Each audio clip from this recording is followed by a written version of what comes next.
సమాధానం కలుగుగా ఆమె ప్రార్థన చేస్తున్నాం. జీవితాంతం సమర్పణతో నిబిడిగా ఉంటాను ప్రభా, నేను కలిగినప్పటికీ వివరిస్తాను ప్రభా. ప్రార్థన చేస్తున్నాను. పరిశుద్ధ స్తోత్రం. మమ్మల్ని 6 మాసాల క్షేమం కాపాడు. నీ సన్నిధిలో తిరుగుతున్న తర్వాత 6వ ఆదివారం ఉంచారు. జూలై మాసం మాకు ఇచ్చి ఉన్నారు.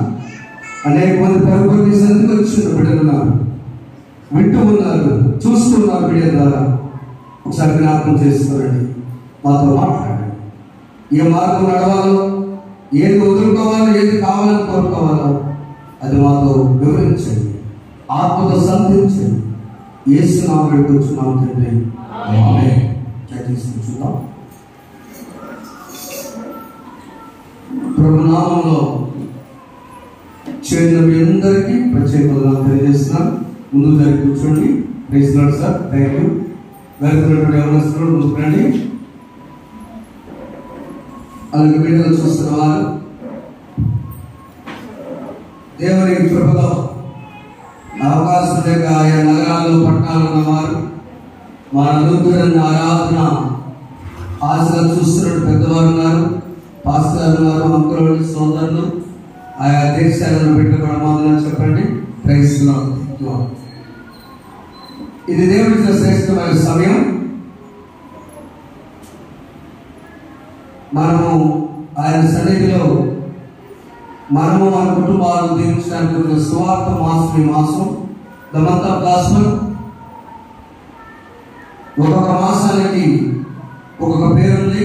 గత మాసం విద్యా సంవత్సరం, చదువులు ప్రారంభమైన మాసం. కాబట్టి ఇది ఫాదర్ హై గారు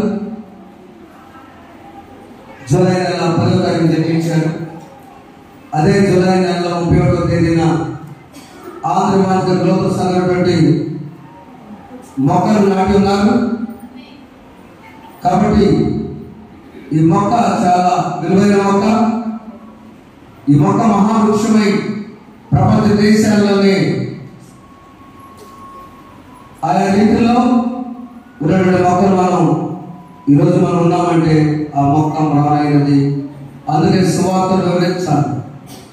కాబట్టి ప్రియమైన బిడ్డలారా, క్రితం తరగతి 6వ ఆదివారంలో ఈ సువార్తను వివరించే మనము కొన్ని వదులుకోవాలి, కొన్ని కావాలి.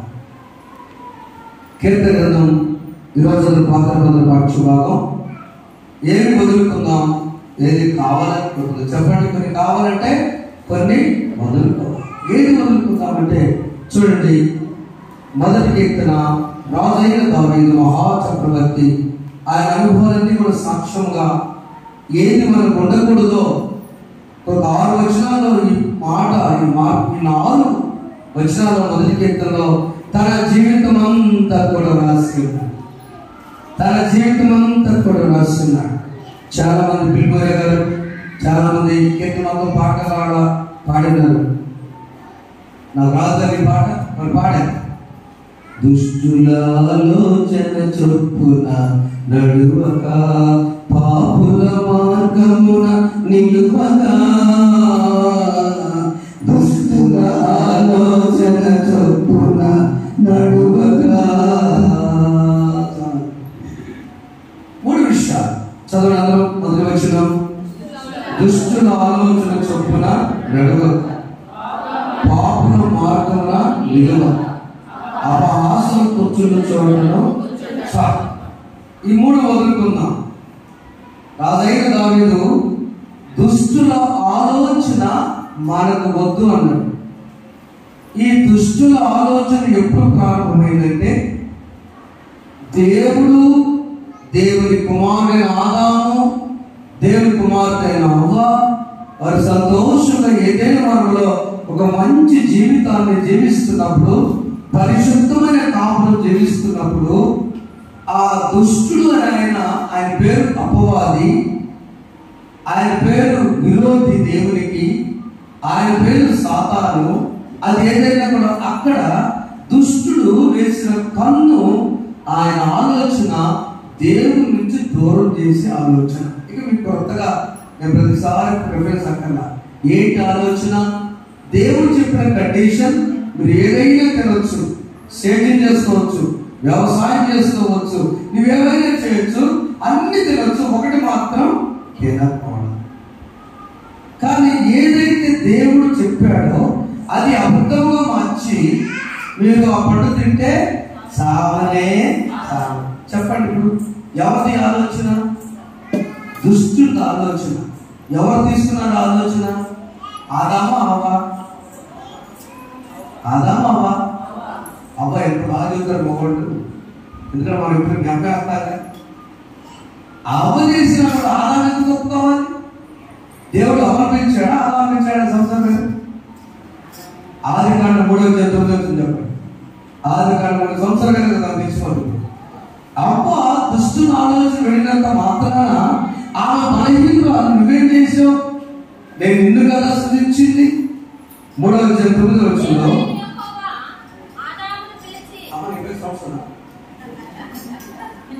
చదవండి, ఎందుకంటే మొబైల్ చదివి బాగుంటుందా?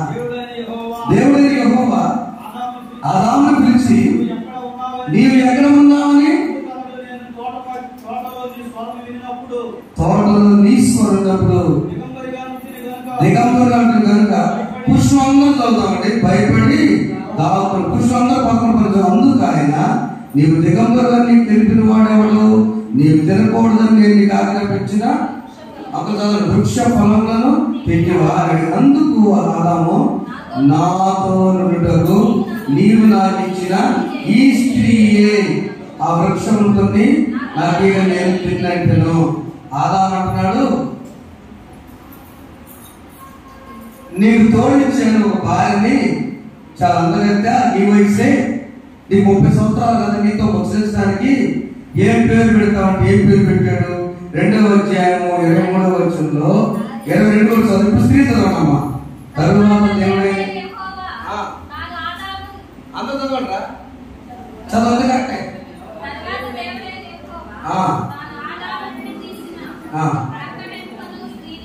స్త్రీగా నిర్మించి ఆదాముతో తీసుకొని దేవుడు తీసుకొచ్చాడు స్త్రీ చక్కగా. అప్పుడు ఆదాము అంటాడు, అసలు నా ఎముకల్లో ఎముకగా, నా మాంసంలో మాంసము, ఇది నన్ను ఇప్పుడు కనుక దేహం తీసి పాడుతున్నాడు. నాది డియరెస్ట్ పాడుతున్నాడు.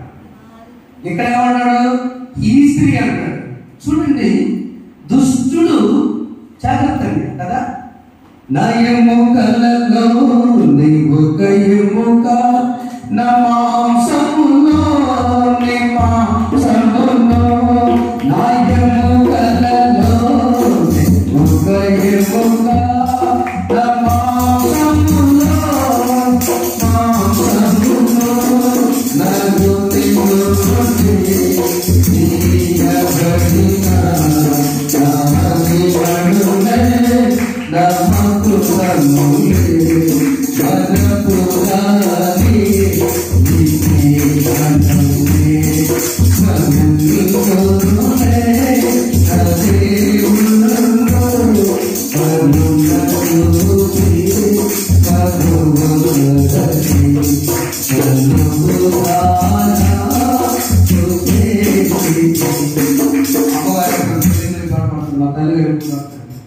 నా ఎముకల్లో ఒక ఎముక మంచి బంధం, దేవునితో బంధం. దుష్టుడు ఏ దేవునిలో ప్రారంభమయ్యాడు. అందుకని దేవుడు ఆ సర్పంతో బంధాన్ని వచ్చినందుకు దేవుడికి ఒక సర్పంతో, నీవు ఈ బంధాన్ని విడగొట్టి దీన్ని చేసినందున పశువులన్నిటిలోనూ భూజంతులన్నిటిలోనూ శపించుకుంటారని. అప్పుడు ఆ కాడున్న పాము కడుపుతో ప్రావచ్చు బ్రతుకుని మొదలెట్టాలంటే ఎందులో కమ్ముగా అయ్యి తినేది సర్పం. ఆ పండు కూడా తినడు, దాని రుచి తెలుసు, అంతే కదా. అదేం కాదు ఆ పండు, అంతకుముందు అన్ని తినేది కమ్మగా. ఇప్పుడు మట్టి మాత్రం తింటాం. రెండవది, ఎంత స్పీడ్గా పట్టతోనే రాక. దుష్టుల ఆలోచన చాలా ప్రమాదమైన ఆలోచన. అది మనకొద్దు. అది తెలుసుకున్న ఆదాము అమలు జాగ్రత్త పడాలి. జాగ్రత్త పడాలి. సందర్భం బైబిల్ ముందు చూస్తాం. మనం 3 వదులుకోం. మొదటి దుష్టుల ఆలోచన చేసేది, రెండవది రూట్ పాపల మార్గం నిలబడకూడదు, మూడవది ఎడబడతాడా అపోస్తలుల చోట కూర్చోకూడదు. 3 ఆలోచన. కయ్యను హేబేలు ఇద్దరు అన్నదమ్ములు పుట్టారు ఆదాముకి. దానిలో కయ్యను పెద్దవాడు, హేబేలు చిన్నవాడు. హేబేలు ఏం చేశాడు? దేవుడికి అర్పించే విషయంలో జాగ్రత్త పడ్డాడు. జాగ్రత్త తీసుకుంటుందా అన్నాడు. అమ్మ ఏమనుకోబాకండి, మీరు ఇచ్చే నోట్లు మా జ్యోతి డైరీ జ్యోతి 10 రూపాయలు 2 రూపాయలు కట్ చేసుకొని చిరిగిపోయిన నోట్లకి ఒకసారి వేసుకున్నాక 700 అయితే 700 వచ్చింది, అంటే 700 రూపాయలు. 10 రూపాయల నోట్లు దేవుని దయ వల్ల ఎవరికి పైగా నోట్లు వచ్చినాయి. అవి మొత్తం తీసుకెళ్ళి కయ్యి నోట్లు ఉంటున్నాను. హేబేలు నోట్లు ఎటువంటి అంటే తను ఇచ్చేటువంటి గొర్రెల మందులో చాలా జాగ్రత్తగా వెతికి శ్రేష్టమైన ఇచ్చాడు. కయ్యూనేమో రాజీపడి ఇచ్చాడు. అంతే రెండో అర్పణ. దేవుడికి రాజీపడి ఇచ్చేది వేరు ఇచ్చేది. అక్కడ జరిగే సందర్భం అంటే ప్రార్థన లేకపోవడం వల్ల, ఆదాము ప్రార్థన చేయడం తెలియకపోవడం వల్ల అక్కడ దుష్టుల ఆలోచన, దేవుడు మా తమ్ముడు అర్పణ అర్పించాడు కాబట్టి వీడు చంపేస్తే పోతే కయ్యూను వెళ్ళి చంపేసి బాధపడుతున్నారు ఆదాము. ఇంత గౌరవం జరిగిందనుకుని ఆదికాండం 4:25 చదవండి. ఆదాము మరలా తన భార్యను పుట్టినప్పుడు కయ్యూను చంపిన హేబేలు ప్రతిగా దేవుడు నాకు మరి ఒక సంతానం మరో బిడ్డనిచ్చాడు అనుకొని అతని షేతు అని పేరు పెట్టెను. మరియు 26 చదవండి. మరి షేతు నాకు కూడా కుమారుడు పుట్టెను, అతను ఏనోషు అని పేరు పెట్టెను. అప్పుడు యెహోవా నామమున ప్రార్థన చేయడం దుష్టత్వానికి విరుగుడు ప్రార్థనే. చప్పబడగట్టు దేవుని స్తోత్రం. కయ్యూను హేబేలు ప్రార్థన నేర్చుకుంటే అక్కడ అది జరిగేదా? అసూయ మార్గం, అసూయ ఆలోచన, ప్రార్థన లేకపోవడం వల్ల దుష్టుల ఆలోచన. దావీదు మహారాజు మహాజ్ఞాని కాబట్టి సుమాట మొట్టమొదటి రాసే కీర్తనలో దుష్ట అని మాట స్టార్ట్ చేయండి కదా. ఇంతవరకు ఎక్కడ లేదు బైబిల్లో, అవునా? చరిత్రలో స్టార్ట్ చేస్తారు. ఆదికాండం భూమి మీద సూచించింది. మత్తయి సువార్త అయితేనేమో జీనియాలజీ స్టార్ట్ చేశారు. దుష్ట అనే మాటతో కీర్తన స్టార్ట్ చేయడం గల ఉద్దేశం ఏంటంటే, నా తరతరము బిడ్డలారా నాది దుష్ట ఆలోచన జరిగింది. మీకు తెలుసు, మనకు తెలుసు. అదేంటది? నేత్రాశ వల్ల తన దుష్ట ఆలోచన పాపను పట్టుకోవడం. పరిశుద్ధుడైన యవనస్తుడైన చిన్నప్పుడు భక్తిగా దావీదు దుష్ట ఆలోచన, నేత్రాశ తన దెబ్బతీసుకుని చెప్పి వద్దు అన్నాడంటే ఏమనుకోవాలన్నప్పుడు కయ్యూను హేబేలు కుటుంబంలో ప్రార్థన లేకపోవడం వల్ల ఆ తల్లి గ్రహించి 7 రోజులు పుట్టిన తర్వాత యెహోవా నామమున ప్రార్థన. ఇప్పుడు మన జీవితాల్లో దుష్ట ఆలోచన రాకుండా ఏముండాలి? చెప్పకండి, ఏముండాలి? చెప్పకుండా ఏముండాలి? ప్రార్థన. ప్రార్థన ఎక్కడుంటే అక్కడ ఆటోమేటిక్ గా దుష్టుడు పారిపోవాలి. ప్రసంగం రాకపోవచ్చు, పాఠవాడు రాకపోవచ్చు, వాక్యం చక్కగా రాకపోవచ్చు, దేవుడికి చెప్పుకోవడం రాదా? నేను ప్రార్థన అంటే పదాలు పెట్టి దీర్ఘకాలిక గ్రాంథంగా చేసే ప్రార్థన కూడా చేసేవాళ్ళు కాదు. ప్రార్థన అంటే మా తాతకి ఏం ప్రార్థన? పరిశుద్ధ మాలాడి పాపం రోజు అదే ప్రార్థన. స్నానం చేయడం రావడం, పొరలో ప్రార్థన కూడా చుట్టూ చూసుకుని 2 బూతులు పెడతాం. ప్రార్థన అవడం వాళ్ళు పేరు పెట్టాం. ఇక ప్రార్థన మాత్రం బాగా నాయనమ్మ రక్షించుకుంటా పిలకుండా అన్ని జరుగుతుంది. రక్షించు ప్రార్థన ఏం చేస్తుందంటే దుష్టత్వాన్ని పారతడు. భార్య భర్త కోసం మన బ్యాచ్ 4 సార్లు అయిపోయిస్తుంది. అలాంటి సాక్ష్యం నిన్న చెప్తున్నారు. 4 సార్లు అయిపోయి దుష్టుతో నేను ప్రార్థన చేసుకున్నా అయిపోయిస్తాను. ఏంటి ప్రభా? క్రైస్తవుడు ఏంటి ప్రభా అని వేదంతో ఉంటే దేవుడు తన కోడలు అంబులెన్స్ తీసుకెళ్తుంటే 3 బిడ్డలు ఏం కావాలి? కూతురికి పిల్లలు 2 పక్కన, ఒక కొడుకు, ఆ కొడుకు 3 పిల్లలు, చిన్నపిల్లలు. మావాడు ప్రార్థన చేస్తుంటే ఆయన అనుకున్నాడు, నేనేదైనా నీకు వ్యతిరేకం చేస్తే నన్ను క్షమించు, నాకు ప్రార్థన మనసులో అనుకున్నాడు. అంబులెన్స్ లో చనిపోయింది, తెనాలి వల్ల కాదు, మా కొడుకు తీసుకెళ్ళాను బిడ్డ, అన్ని జన్మకుడు చేసుకున్న బిడ్డ, దేవుని సాక్షిగా అత్త చేసుకున్న ప్రార్థన అంబులెన్స్ నుండి ఆ సౌండ్ వస్తుంది. నా చేత ప్రార్థన చేయించాడు. అంబులెన్స్ సౌండ్ గంటే వస్తుంది అనుకున్నా. నేను వెళ్ళిపోవాలని ఎంత వస్తుందండి. అయ్యా అంబులెన్స్ ప్రార్థించి నా కోడలు తిరిగా యజమాని ప్రార్థన చేస్తున్నాడు, కొడుకు ప్రార్థన చేస్తున్నాడు, కోడలైతే అపస్వాసంలో ఉంది. ఆ ప్రార్థన దేవుడు ఆలకించి పురుషుల కూడికి నెలకు ఒక్కసారి వస్తున్నాడు. దేవుని దేవుడు ఇప్పుడు ఆదివారం అప్పుడప్పుడు వస్తున్నాడు. తప్పుడు ఒకసారి గట్టి తప్పుడు ఎట్లా వస్తున్నాడు? ఎందుకు అలా జరిగింది? ప్రార్థన దుష్టుల ఆలోచనని కట్ చేస్తుంది. రెండవది మళ్ళీ అదే కీర్తన, పాపుల మార్గంలో నేను పాపుల మార్గం ఏంటంటే ఎవరు తెచ్చారు? పాపుల మార్గం అంటే ఎప్పుడైతే ఆ రూట్లు పాపుల మార్గం నిలవకూడదు, అలా స్కై పాస్ యేసు ప్రభు సిలువ పెట్టడానికి వాడు ప్లాన్ చేస్తాడు. స్కై కూడా ఆ రూట్లోకి వెళ్ళాడు, అలా నిలవకూడదు. మూడవది అపహాసం కూర్చున్న చోటున ఎవరు కూర్చున్నారు? పేదలు చలిమంట కాస్త ప్రభు కన్నీరు కాల్చి నిత్యమైన తోటలో ఈ లోకం కోసం రక్షకుడుగా శిలువ యాత్ర చేస్తుంటే జాగ్రత్తనండి. పేదలు ఏం చేస్తున్నాడు? చలిమంట కాస్తాడు. అంటే అపహాసం కూర్చున్న చోట కూర్చుంది. నా ప్రియమైన దేవుని బిడ్డ, ఏ వదులుకుందాం? మనం 3 వదులుకుందాం. దయచేసి చెప్పండి. దుష్టు ఆలోచన మనకొద్దు. ఏముంటే బాగుంటుంది? ప్రార్థన ఉంటే ఆలోచన బాగుంది. పాపం మార్గం వద్దు, మన మార్గం యేసయ్య మార్గం వచ్చాడు అంతే కదా. నేనే మార్గం, నేనే సత్యం, మార్గం చూపుబెట్టికి తప్పని కుమారుడు రూటునంతా మార్చుకున్నాడు. ఆ పాపం మార్గము నేను నాది నాకు తెలుసని అవన్నీ తీసి నేను వస్తాను. నా తండ్రి నన్ను చూచి పరుగిడుతూ ఏకైచి నాపై పడి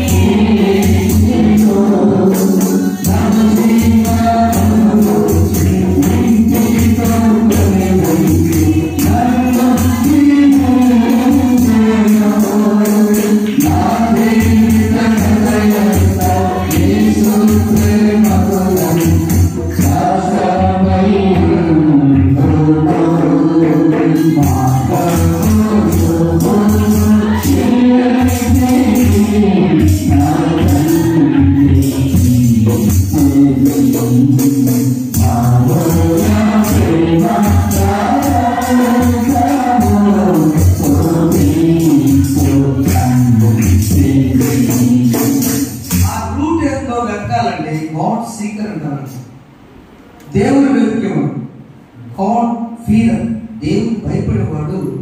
ఆ రూట్ అది పాపల మార్గం అవ్వదు, దేవుని మార్గం. కానీ పాపల మార్గం అయిపోయింది, ఆస్తి అంతా అయిపోయింది. తిరిగి తండ్రి యొద్దకు వచ్చాడు. ఎప్పుడైతే తండ్రి యొద్దకు వచ్చాడో ఆ రూటే మనమా దుష్ట ఆలోచన అక్కడ ప్రార్థన వల్ల ఎన్నో నుంచి రూట్ మారిపోయి ఆదాము సంతానం దీవించుకున్నాడు. ఇక్కడ పాపల మార్గంలో వద్దున వచ్చి రూట్ మార్చుకుని నాన్న దగ్గరికి వచ్చాడు. ఒక సందర్భం చూద్దాం. ఈ రోజున మత్తయి స్వార్థ పక్షులు 20వ అధ్యాయంలో చదువుకున్న ఒక తండ్రి ఇద్దరు కొడుకున్నారు. అలానే 5 కుమారుల్లో ఒకటేమో ద్రాక్ష తోటలోకి వెళ్ళి నువ్వు పని చేసినా అంటే పెద్ద కుమారుడు పిలిస్తే ఆయన ఏమంటాడు? చదవగా కుమారుడు చెప్పగా నేను పోను ఉత్తరమిచ్చాను, కానీ ఎందుకైనా మంచిది మన ఆధారిత మానసు మార్చుకుపోయాను. రెండోవాడు ఆ ప్రకారం చెప్పగా వాడు అయ్యా పోదులను కానీ అంటే ఈ తండ్రులు ఇద్దరిలో ఎవరు తండ్రి ఇష్టప్రకారం చేసిన వాడని వాడిని కనుక్కోవాలి. మొదటి వాడిని అనేది చాలా నీతి మార్గం ఎన్నుకునేవాడు ఏదో రోజు తెలుసుకుంటాడు. వీరిద్దరు ఎవరు మంచివాడు? నేను చెప్పాడు. తండ్రికి ఇద్దరు కొడుకున్నారు, తోటలో పని ఉంది, ఎప్పుడు పిలవడం నాన్న కొడుకు చేత పని చేయించుకుంటుంది అని చెప్పేసి 18 ఏళ్ళు 20 ఏళ్ళు 21 22 ఇచ్చినా కూడా బరువు పడుతుంటే 52 ఏళ్ళు వచ్చినా కూడా మా అమ్మగారు బ్యాగ్ తీసుకుని పెద్ద అయింది ఏం మాట్లాడు బాబా నేను దున్నపోతులు అనుకున్నాను. బ్యాగ్ నువ్వు అయినావు. తల్లి ప్రేమ తండ్రి ప్రేమ తన బిడ్డల్ని పనిచేయదు. కానీ ఎప్పుడో ఒకసారి తండ్రి ఏమంటున్నాడు? అయ్యా తోటలో పని పెద్ద కొడుకు వెళ్ళాలని వెళ్తారని చెప్పాలి, వెళ్తారని చెప్పాలి, చెప్పండి. వెళ్తారని చెప్పాలని చెప్పాలి. విధేయత ఉందా లేదా? విధేయత లేదు కదా. విధేయత లోపం. నాన్నగారు పెద్ద కొడుకు ముందు అడిగాడంటే బాధ్యత ఉన్నవాడు అని తోటలోకి వెళ్ళేయని అడిగితే నేను పోను అన్నాడంటే నో రీజన్. తను పశ్చాత్తాపడటానికి కొంత టైం వచ్చింది.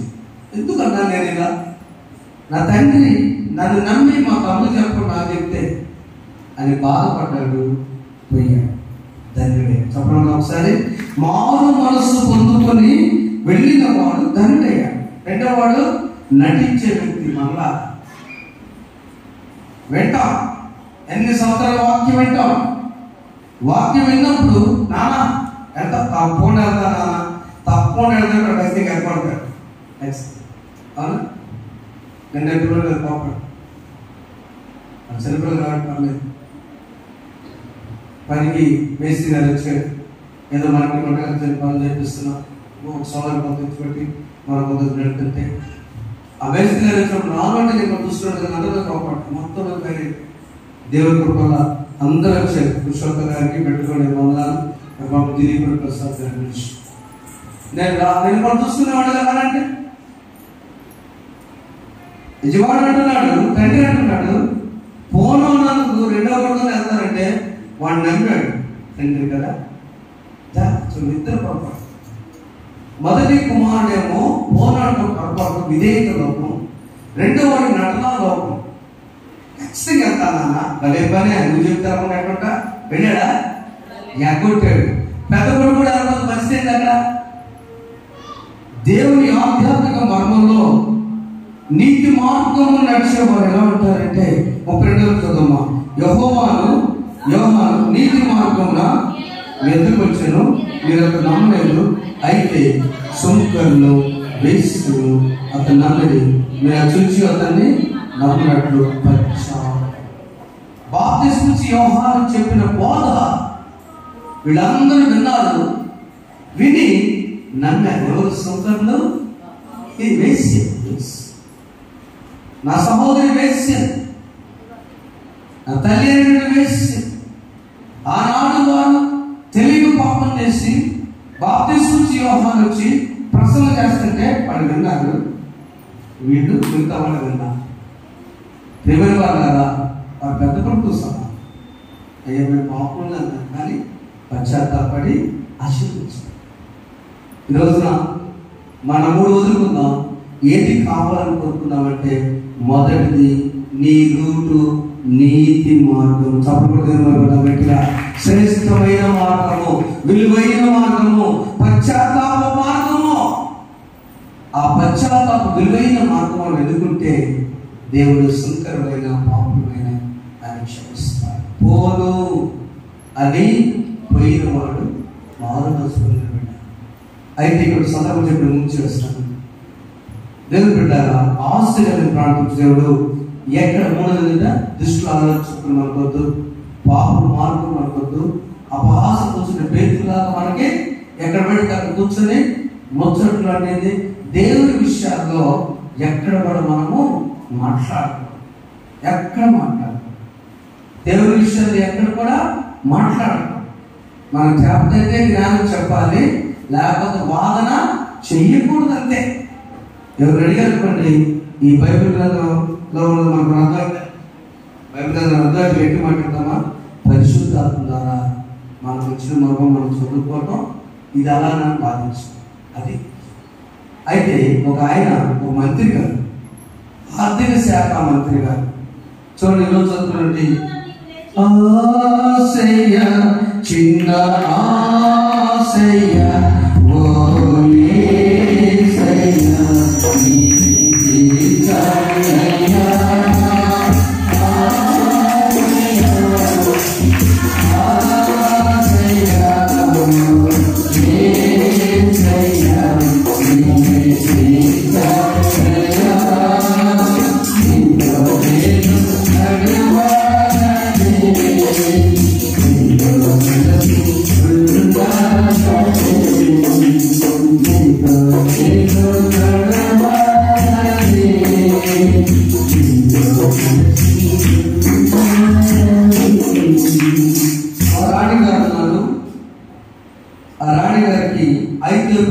ఉన్నటువంటి దేశపు రాణి నమ్మకస్తులు ఉన్నారా, ట్రెజరీ పోస్టు, ఆర్థిక శాఖ, డబ్బులు పోస్టు కదా అని చూసినప్పుడు ఆ రాణి గారికి వచ్చిన ఆలోచన ఏంటంటే, మామూలు కుటుంబాలు ఉంటే వాళ్ళు ఖచ్చితంగా స్వార్థం ఉంటుంది. ఆ స్వార్థం నుండి వాళ్ళు ఏం చేస్తారంటే కొంత దోచుకుంటారని చెప్పి అక్కడ ఆ రోజుల్లో స్త్రీ కాకుండా పురుషులు కాకుండా నపుంసకులు ఉంటారు. పరిస్థితిని బట్టి మనం చేయలేము. కానీ ఈయన ఎలాంటిదంటే మామూలు వ్యక్తి, మనలాంటి వ్యక్తి త్యాగం చేసి దేశం కోసం నపుంసకుడయ్యాడు. పాత రోజుల్లో యుద్ధులకి కొట్టేవాడు, నపుంసకుడయ్యాడు. ఎందుకంటే నా దేశం బాగుండాలి, నా రాణి కానీ భక్తులయ్యాడు. భక్తులయ్యి యెషయా గ్రంథం చదువుకుంటా ప్రార్థన కట్టడానికి, ఆరాధన కట్టడానికి 20 రోజులు చదువున్నాను. అపొస్తలుల గ్రంథం 8వ అధ్యాయం 27వ వచనం.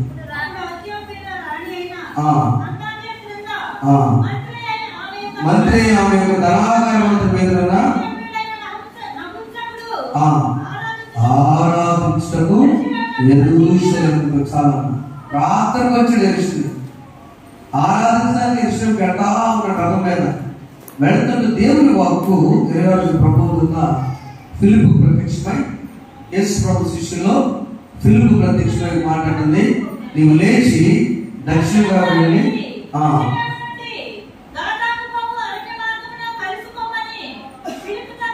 చాలా ఒక్క సందర్భం మా అందరూ తెలిసే చూద్దాం. ఆమె అర్థమవుతా లేదా, మా ఆంటీ వాళ్ళకి అర్థమవుతా లేదా, మీరు లేచి కూర్చున్నాం మా అమ్మయ్య లేదు గట్టి చెప్పడం వస్తుంది. వాళ్ళ కూడా గట్టిగా వాళ్ళందరూ లేచి ఉంటారు. రైట్, చాలా మంచిగా బయట సందర్భం ఎండుంటే బాగుంటుంది, లేకపోతే షార్ట్ కారుతా ఉంటాయి. వెరీ గుడ్, పెద్దవాళ్ళు మాట తెలుస్తారు. అయితే ఆ రాణి గారికి ఉన్నటువంటి ఆయన గంగా కంటే పిల్లు అన్నది ఇప్పుడు నోట్ చేసుకోండి, అదొక పిల్లు. ఆ రాణి గారికి ఆయన నపుంసకుడు ఆశగా దేవుని రూట్లో నడవాలని అనుకుంటున్నాడు. అది పాయింట్, అవునా? పాపుల మార్గం నీతి మార్గం. దానికి బైబిల్ చదువుతున్నాడు, యెషయా గ్రంథం చదువుతున్నాడు, అర్థం కావట్లా. ఏం చదువుతున్నావు బాబు అని ఫిలిప్పుని అడిగాడు. ఎట్లా అర్థమైంది నాకు అంటున్నాడు. ఫిలిప్ వెళ్ళి, నీవు చదువున్నది 30వ వచనంలో ఫిలిప్పు దగ్గర పోయి, నీవు చదువును గ్రహించున్నావా అడగల్లా,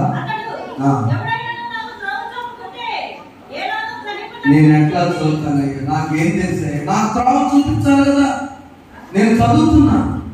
యెషయా గ్రంథం 47 దాకా వచ్చాడు. ఏంటంటే ఏం చదువుతుంది తెలుసా? వచ్చి చదవండి. ఆయన గొర్రె వెళ్ళే వరకు దేవుడును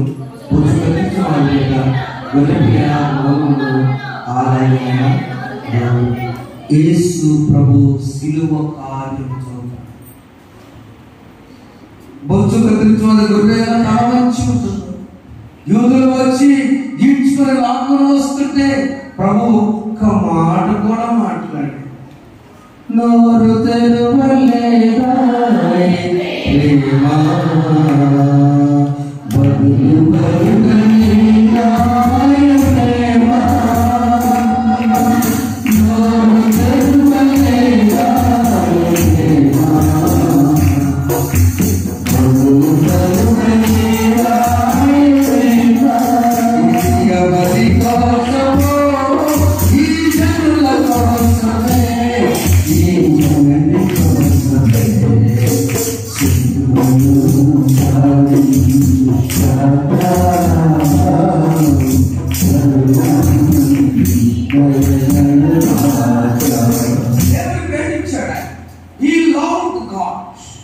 దేవుని ప్రేమించాడు కాబట్టి దేవుని రూట్లో నడవాలనుకున్నాడు.